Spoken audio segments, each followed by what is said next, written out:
The story of the land is, you can imagine, and it's nobody's fault, there was traditional farming here, and it's a very slopey place that goes down to a stream. It's a valley that comes down to a stream, so you can imagine mass erosion. And you can imagine no plants, a lot of tilling. So we're no-till now, we rotationally graze.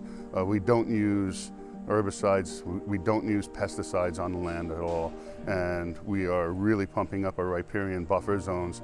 And our dream, and not the very long term, but maybe over the next 5 years, if it's possible, is to find a way to create a carbon neutral dairy operation. Dairy is the backbone, but we're not about ice cream, we're not about dairy, we're about education. And we use the word sustainability, but maybe in a different way that many people do. So sustainable to us is not just recycling, and it's not just the environment, it's even the way we treat each other. It's kindness that really matters. You know, if you look how divided we are right now as a nation, maybe we can come together on things like stewardship, whatever side of the aisle you're on, and we believe deeply in the stewardship of the land and people having access to that land. We have many different educational programs. One of our biggest and most popular ones is our grief camps, where kids that are in terrible situations come here and there's counseling. When you couple that with the outdoors, it's a whole nother game of getting kids to open up. But then beyond that, we might work with colleges and talk about alternative engineering. We have passive education as well. So in the products we choose to sell in our store, the way we choose to farm, all those things come together in sustainability for us. I didn't grow up dairy.